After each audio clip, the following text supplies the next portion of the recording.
Hey everyone, how you doing?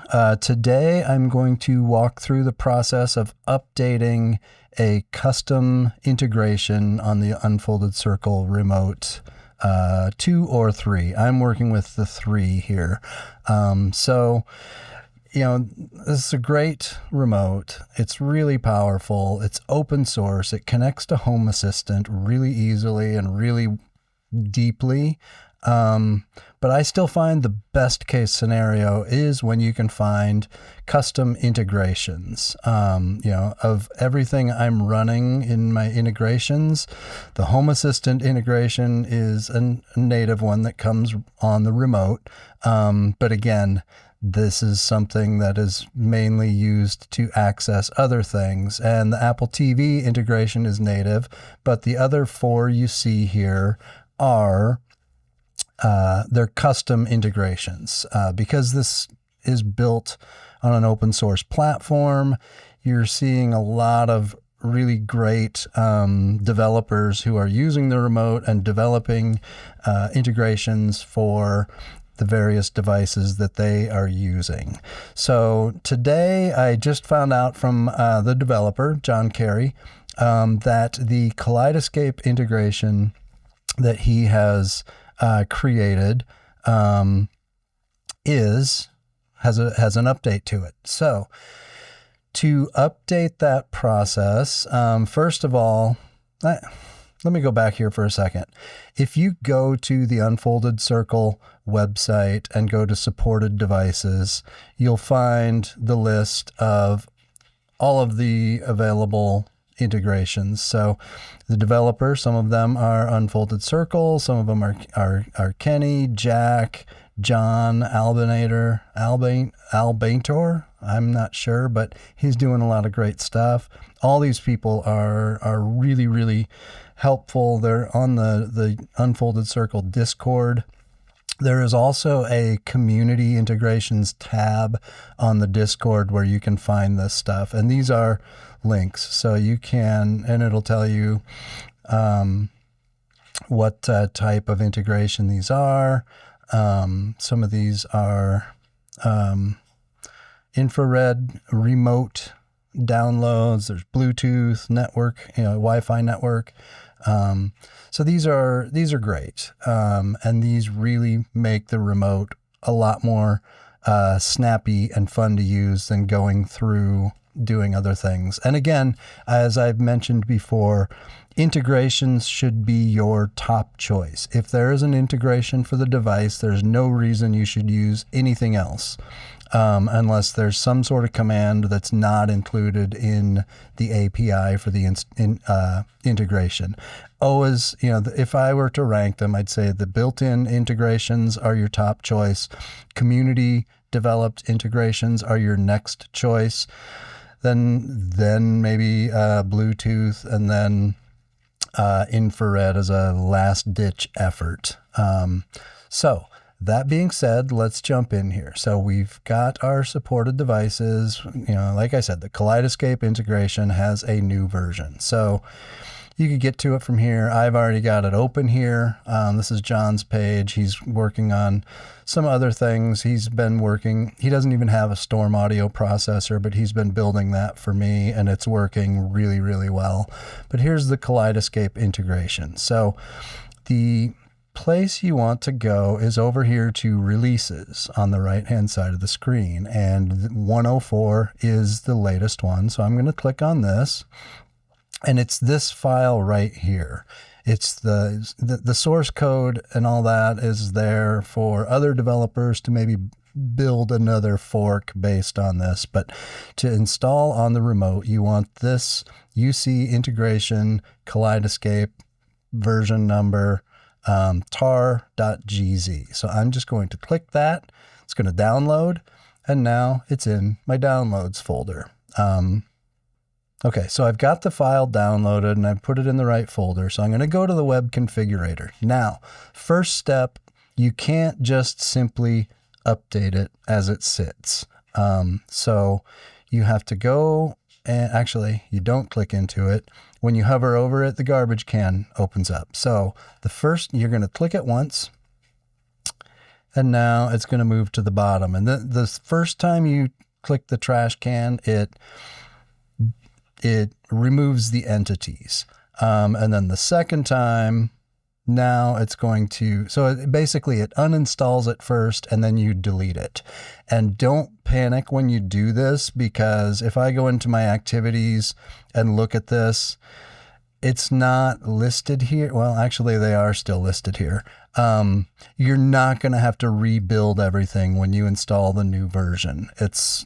Everything is going to stay. There might be a couple things that the developer will note that you might need to update, but for the most part, everything is still going to be there. So now I'm going to add new, and if I click add new integration, this is everything that's installed on the remote. So it's got all the native ones and the other custom integrations that I've already installed.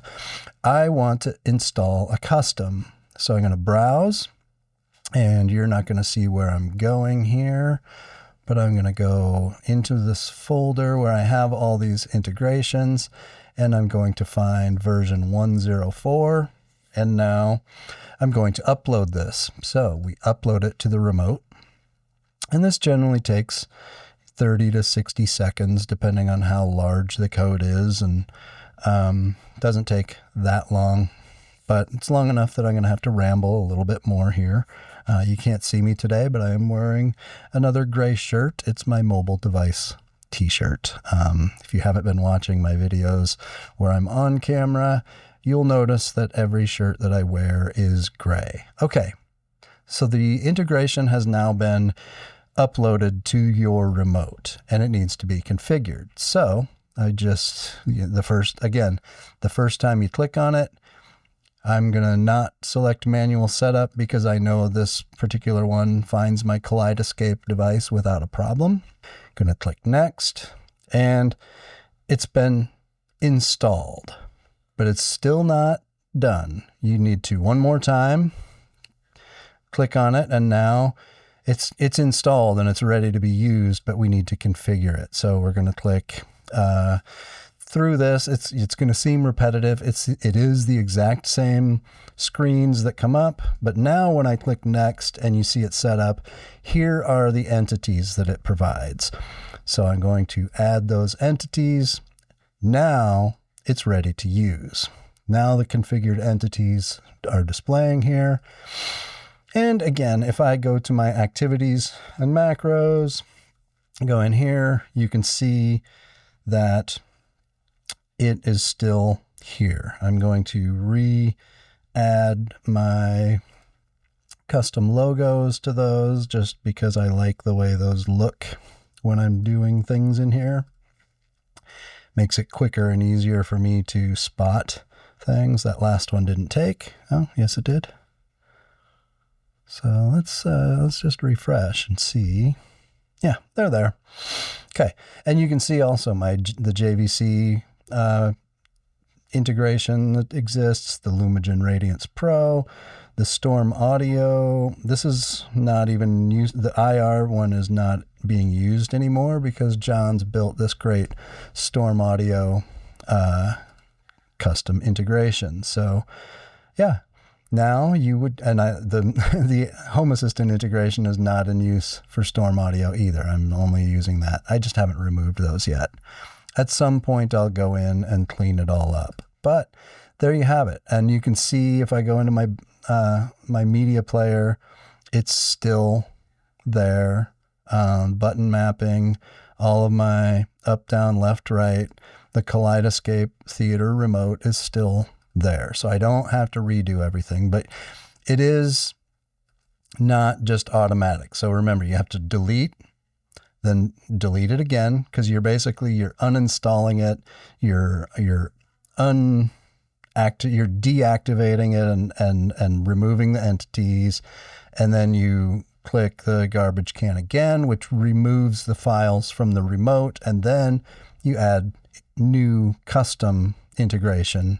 And then once that is here, you will click it again. You go through that setup twice, And then you're able to start assigning it and putting it in and using it in activities. I've added the remotes themselves. Well, this is one thing that you will have to add back. That's I'm glad I clicked on this. The remote, because the remote is uninstalled, I do have to come back here and add the theater remote to my remotes page. But all things considered, really simple, really easy. I also tend to add my media players to a page. I don't know why, I do. Doesn't hurt anything. It's just another page, another thing to look at. All right. So that is how you update a custom unfolded circle integration. I hope this was helpful. Stick around. I've got several of these. I've been collecting questions on the various forums, and I'm going to hope to walk through as many of these as I can to help some folks out, because it's a great remote and I am really, really enjoying using it. It's extremely powerful. It's far more advanced than any of the other solutions in this price point, but what's not advanced is the documentation. So make sure you like and subscribe, because again, there will be more of these videos coming and hopefully you will find them helpful. All right. Have a great day.